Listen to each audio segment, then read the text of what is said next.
सा रे म प ध नि सा सा नि ध प म ग रे सा सा रे म प ध नि सा सा नि ध प म ग रे सा। हेलो, नमस्कार। एक्शन बॉलीवुड म्यूजिक में आप सबका एक बार फिर से बहुत बहुत स्वागत है। आइए इस वीडियो में आज मैं आपको राग जौनपुरी के बारे में बताऊंगा। राग जौनपुरी एक बहुत ही प्यारा राग है, ठीक है, और ये हमारा थाट आसावरी से आता है। 3 राग हमारे ऐसे हैं जो बिल्कुल जिनमें एक ही जैसे स्वर लगते हैं। एक तो है राग आसावरी और राग दरबारी और राग जौनपुरी। इनमें तीनों में गा धा नी ये तीनों स्वर कोमल लगते हैं, लेकिन तीनों का चलन अलग अलग है, जिससे वो राग अलग अलग हो जाते हैं, ठीक है। तो आज मैं उनके बारे में आपको बताऊंगा कि जौनपुरी को हम किस तरह से प्रैक्टिस करें और उसकी क्या खासियत है। तो आइए देखते हैं। राग जौनपुरी में भी बहुत सारे हमारे फिल्मी गाने हैं। तो सबसे पहले राग जौनपुरी थाट आसावरी से आता है, जैसा कि अभी हमने आपको बताया। राग जौनपुरी थाट आसावरी से आता है और इसकी जाति जो है वो साड़ो संपूर्ण है। साड़ो का मतलब आरोह में 6 स्वर और अवरोह में 7 स्वर, ठीक है। उसके बाद इसका गायन समय जो है वो है दिन का दूसरा प्रहर, यानी हम इसको 9 बजे दिन का भी मान सकते हैं कि दिन में अगर इसको हम 9-10 बजे अगर गाएंगे तो पूरा जो प्रभाव होता है वो राग जौनपुरी का उभर के आएगा। जैसे हर चीज का एक टाइम होता है, वैसे ही रागों को गाने का भी एक टाइम होता है। जैसे हम कोई प्रोग्राम करवाते हैं, जैसे आपके घर में कोई फंक्शन है या कोई डांस का प्रोग्राम है, अगर उसको आप दिन में करें तो कैसा लगेगा? अच्छा नहीं लगता है। जैसे कीर्तन जागरण हम करवाते हैं तो रात में ही क्यों करवाते हैं? क्योंकि उसका जो गाने का समय है वो रात का ही है, इसीलिए वो रात में अच्छा लगता है। ऐसे ही जो हमारे राग होते हैं उनका भी गाने का एक समय होता है, और वो अपने समय पे जब गाए जाते हैं तो उनका प्रभाव प्रगति पर पड़ता है, ठीक है। तो इसका हमारा गायन समय जो है मान के चलिए वही 9-10 बजे दिन का है, दिन का दूसरा प्रहर। उसके बाद इसका वादी स्वर जो है वो धा है, ठीक है, और संवादी स्वर इसका गा है। इसको हम ये भी गा मान सकते हैं और ये भी गा मान सकते हैं, ठीक है। तो वादी स्वर धा, संवादी स्वर गा। वादी स्वर का मतलब होता है कि राग में जो सबसे ज्यादा स्वर प्रयोग होता है उसको हम वादी स्वर बोलते हैं, यानी वो मेन स्वर होता है राग का। और संवादी स्वर वो होता है जो वादी स्वर के बाद में सबसे ज्यादा प्रयोग होता है।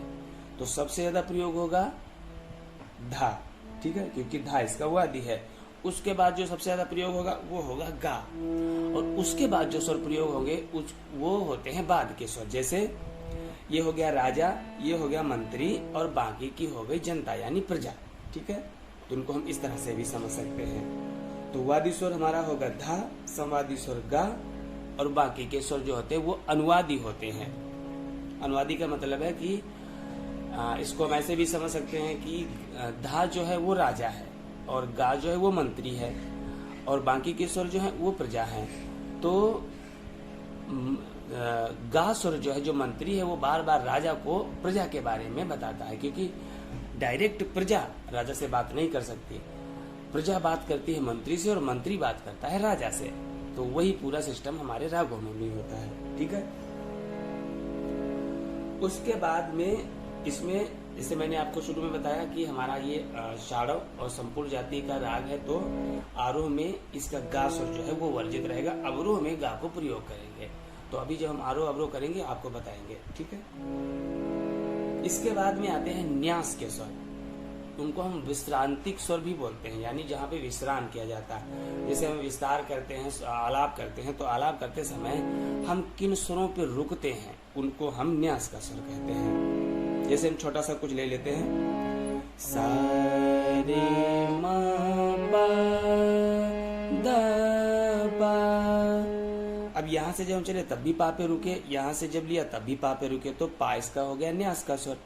तो जहाँ पे हम रुकते हैं, हम 4-5-10 स्वर गा करके जब एंड में कहीं पे एंड करते हैं तो वो हमारा न्यास का स्वर होता है, ठीक है। तो इसमें हमारे न्यास के स्वर होंगे रे, पा, धा और सा। ये हमारे न्यास के स्वर होंगे, ठीक है। और जब अवरोह करेंगे तो अवरोह में हम कभी कभी गा पे भी रुक सकते हैं, लेकिन आरोह में नहीं, आरोह में तो गा हमारा वर्जित है। अब आइए सबसे पहले इसका देखते हैं आरोह और अवरोह, उसके बाद इसकी पकड़ और फिर बताएंगे आपको कि इसमें विस्तार कैसे होता है और इसकी बाकी की खूबियां। सा रे म प ध नि सा, सा रे ध प म ग रे सा। अब देखिए अवरोह जो हमने किया तो हमने गा को भी प्रयोग किया, आरोह जब किया तो गा का प्रयोग नहीं किया, क्योंकि सा रे मा डायरेक्ट मा पे गए, क्योंकि आरोह में गा वर्जित है। अच्छा, आरोह का मतलब होता है जैसे सा रे, सा के बाद जब जैसे रे पे आएंगे उसको हम आरोह कहेंगे। अगर सा के बाद हम इधर नी पे चले जाते हैं तो वो अवरोह है। सा रे गा ऐसे नहीं लेंगे जौनपुरी में कभी भी। सा गा रे सा ऐसे लेंगे, क्योंकि गा से हमने वापस गए तो गा से जब वापस जाएंगे तो वो अवरोह माना जाएगा, और अगर हम रे से गा पे जाते हैं तो आरोह हो जाएगा। हम सा से गा पे भी नहीं जा सकते, सॉरी सा से गा पे हम जा सकते हैं लेकिन रे से गा पे नहीं जा सकते। सा गा रे सा ये अवरोह हुआ। सा मा गा रे सा ये भी अवरोह हुआ। सा रे ये आरोह हुआ। ठीक है, तो इस तरह हम आरोह और अवरोह का ध्यान रखेंगे कि जब भी हम गा पे आए तो रे से गा पे कभी आप नहीं जाइएगा, सा से गा पे आप जा सकते हैं। सा गा, हम आरोह अगर गा से हम मा पे जाएं तो आरोह हो जाएगा, लेकिन हम गा से अगर वापस जा रहे हैं तो वही अवरोह है। सा गा रे सा ये अवरोह है।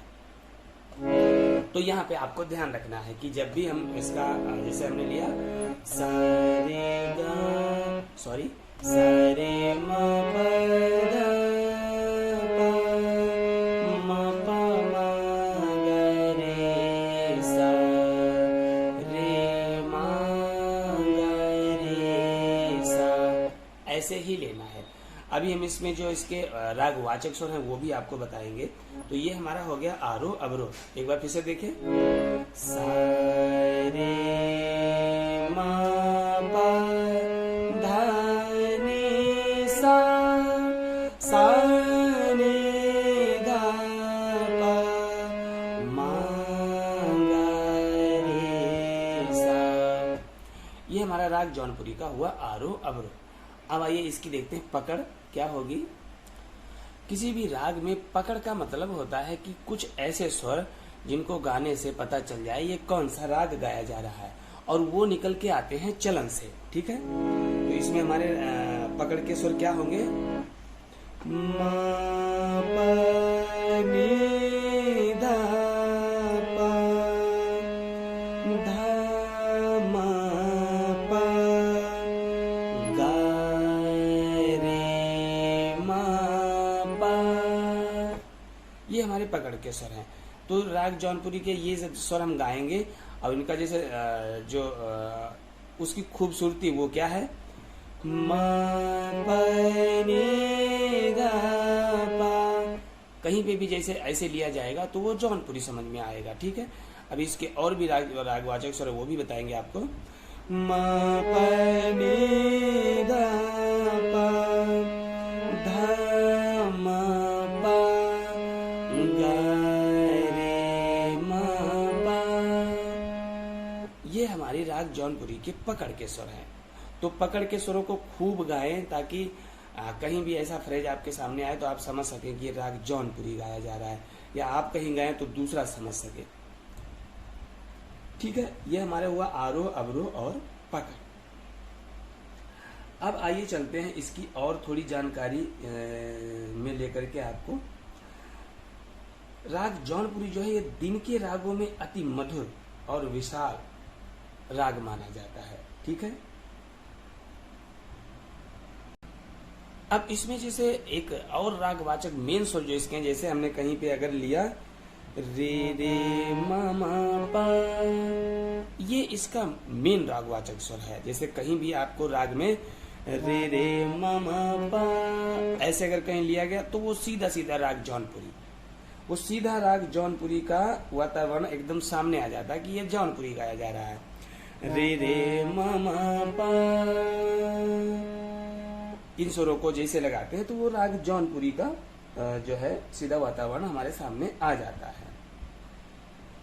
ठीक है। वैसे ही इसकी एक और पहचान है।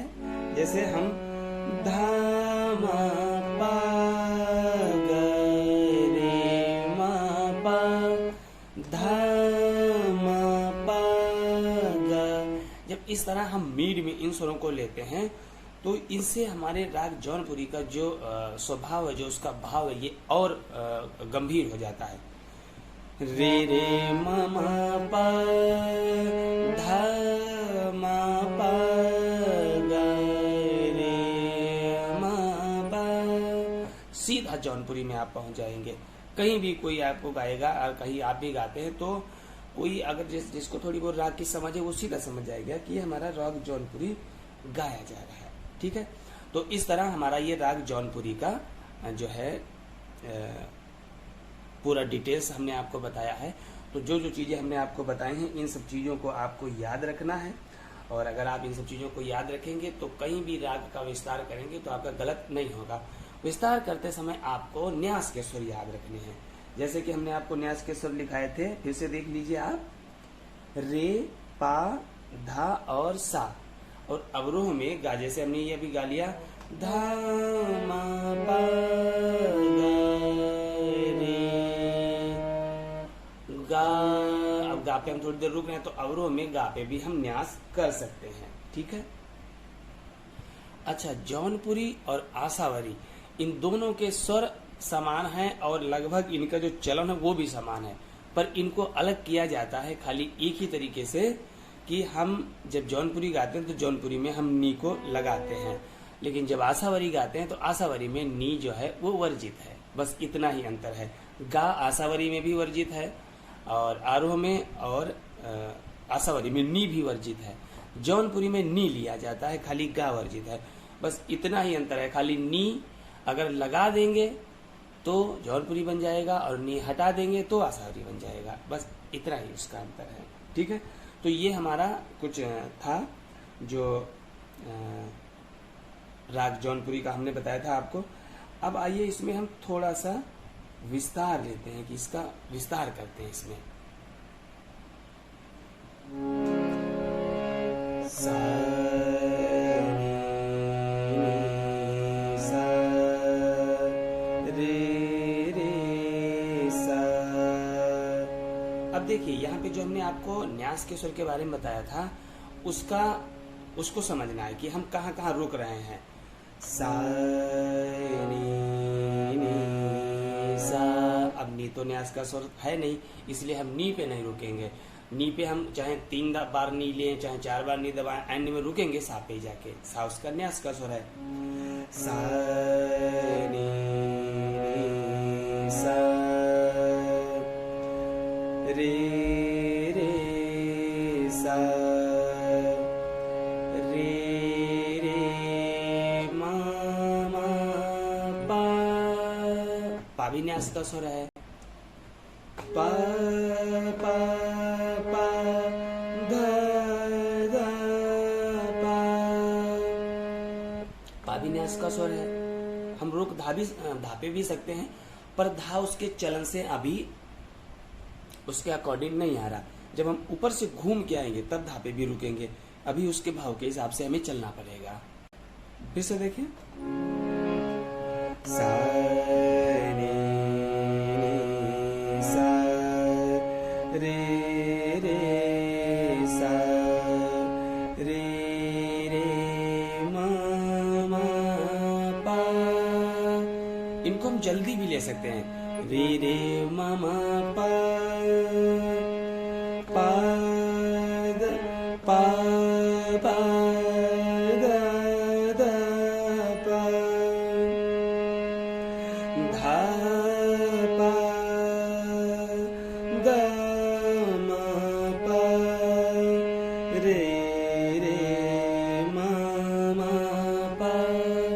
ये जो रागवाचक स्वर हैं रे रे मामा पा, ये बहुत बार हमारे विस्तार में प्रयोग होते हैं, क्योंकि तभी तो जौनपुरी उभर के आता है। रे रे मामा पा मा पा रे धा पा मा पा धा रे धा पा धा मा पा गा रे रे मामा पा मा पा मा गा रे सा नि सा रे रे सा। इस तरह हम विस्तार करेंगे इसमें, ठीक है।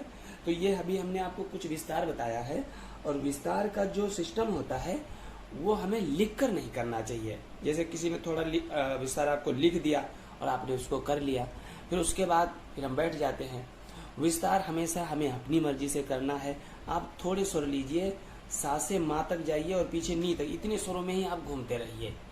बस उतना याद रखिए कि हमें रुकना किन किन स्वरों पे है, उतने पे आप रुकिए, और उतने बीच में विस्तार अपनी मर्जी से करने की कोशिश करना है।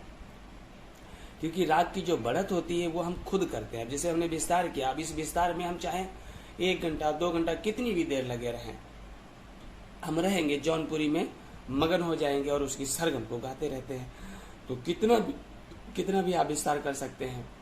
जैसे बहुत से लोग पूछते हैं ना कि राग की बढ़त कैसे की जाए। राग की बढ़त जब ही आप कर पाएंगे जब आपका आलाप और स्वर विस्तार बहुत पक्का होगा, ठीक है। तो इस तरह से मैं उम्मीद करता हूं कि आप जौनपुरी के बारे में जरूर समझ पाए होंगे, जौनपुरी की खूबियों के बारे में, और जौनपुरी को किस तरह से प्रैक्टिस करना है, उनकी सारी चीज़ों को हमें ध्यान रखना है, और ताकि आपकी राग हानि ना हो और सही तरह से आप राग को गा पाएं। कहीं भी आप इंटरव्यू देने जाएंगे या एग्जाम देने जाएंगे तो सही तरह से आप राग को निभा पाएंगे, ठीक है। तो ये इसको आप सारा पूरा अपना डायरी में अच्छे से लिख लें और फिर इसका प्रैक्टिस करें।